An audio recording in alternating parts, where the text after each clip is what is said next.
We all know the sun shines bright and the wind blows strong. But have you ever considered the power hidden beneath the waves? That's right, folks. I'm talking about the vast, untapped potential of marine power, the final frontier for renewable energy. Today, we're diving deep, pun intended, to explore this exciting new frontier. So, buckle up and let's explore. If you've ever been swept off your feet by a towering wave, you've experienced just a fraction of the immense power of the ocean. Now, imagine harnessing that power as one of our most abundant energy sources, with 70% of the Earth's surface covered by oceans. For decades, scientists and engineers have gazed out at our expansive oceans, envisioning ways to tap into this vast energy reserve. In an era marked by heightened climate awareness and urgency, the quest to unlock this potential is finally gaining traction. The Biden administration's Ocean Climate Action Plan underscores the significant renewable energy potential lying within our oceans, including offshore wind power and lesser explored sources like waves, tides, and currents. Even the colder depths beneath tropical seas hold promise for clean marine energy. The plan highlights a groundbreaking initiative nearing completion of the coast of Oregon, where pioneering horizontal drilling techniques were employed to lay down 7 miles of conduit beneath the Pacific Ocean floor. Soon, thick cables will be threaded through this conduit, linking the mainland to PackWave, an offshore experimental testbed designed to develop and showcase new technology for converting wave power into onshore electricity. Looking ahead to a potential future, Levi Kilcher, a senior scientist at the National Renewable Energy Laboratory, expressed his excitement for the possibilities of wave energy, with PackWave expected to be fully operational as early as 2025. It could produce up to 20 megawatts of power. This capacity would be ample to meet the electricity needs of several thousand homes. Kilcher's enthusiasm stems from the immense scale of the resource, highlighting the promising prospects that lie ahead in the realm of renewable energy. Kilcher served as a lead author on the 2021 NREL report, which comprehensively compiled available data on marine energy sources in the U.S., encompassing waves, tides, and ocean currents. The findings revealed that the total energy potential from these sources amounts to over half, 57% of the electricity generated in the U.S. in a single year. While experimental sites like PackWave demonstrate promising strides in efficiently harnessing wave power and may pave the way for breakthroughs, wave energy still faces significant hurdles before it can emerge as a substantial electricity source. Despite the steadiness of waves, their variability presents a critical challenge in designing machinery capable of effectively capturing their energy. In discussing the intricacies of harnessing wave energy, Andrea Coping, a senior researcher at the Pacific Northwest National Laboratory, emphasized the need to refine the technological approach to adapt to the variability of waves. "You're trying to tune in so you can take advantage of these shifting kinds of waves," she explained. Various strategies are being explored to capture wave energy.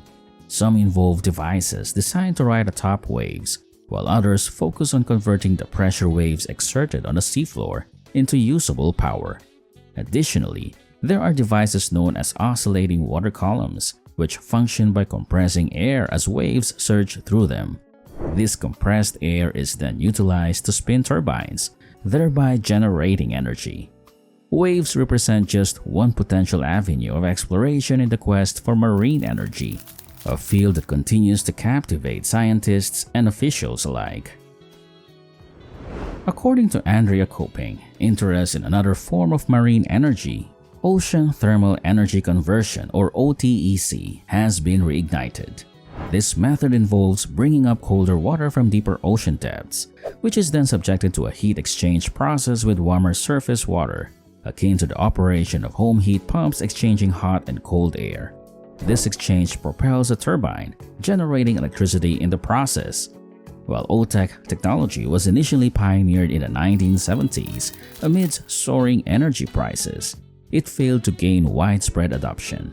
However, the specter of climate change has brought renewed attention to OTEC, particularly for island territories such as Puerto Rico, Guam, and smaller nations in the South Pacific.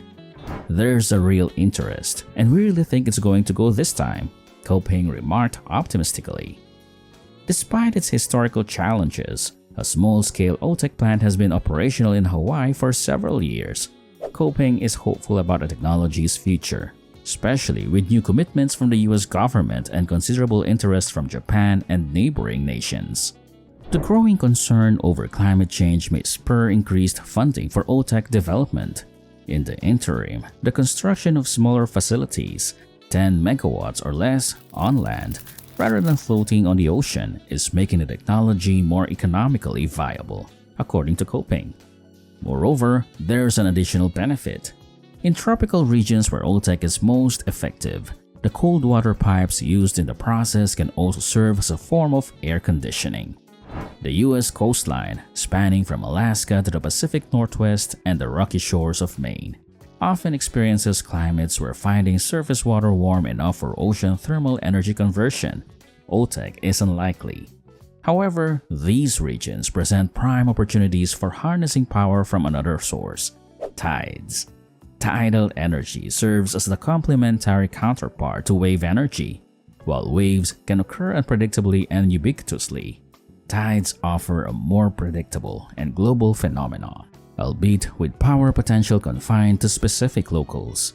The swift flows necessary for power generation are typically found in narrow channels or between islands and the mainland. Nevertheless, in areas where tidal energy is viable, it proves to be an exceptionally reliable form of renewable energy. The goal is to avoid extracting so much energy that it interferes with the functioning of the Gulf Stream. These are the scientific research questions being investigated. To date, extracting power from the ocean has been primarily about harnessing the air above it rather than the water itself. Offshore wind energy emerges as the most efficient means of transferring power from the ocean to the land. According to Bryson Robertson, director of the Pacific Marine Energy Center at Oregon State University, offshore wind technology is undoubtedly the most mature, with a history dating back to the earliest civilizations, utilizing wind energy systems for various purposes, such as sailing boats and grinding wheat with windmills. Large wind turbines, capable of generating power, are a common sight anchored to the seafloor of the coast of northeastern states and various other regions. Floating offshore wind turbines represent a newer technology, according to Robertson, with the potential to increase the amount of electricity extracted from the air. Offshore wind tends to be more consistent, and floating infrastructure can be installed in a wider range of locations globally, including deeper seas. Additionally, taller turbines could access stronger winds at higher altitudes, particularly in areas less visible to the public. Robertson is optimistic about the potential of floating infrastructure to generate more wind power, which could significantly reduce carbon emissions. Building infrastructure to capture energy from one of the harshest and wildest environments on Earth presents a slow and daunting task. Limited understanding of tidal currents and regions with high waves due to avoidance contributes to the sluggish progress. However, the ocean's vast energy potential becomes apparent through mere observation.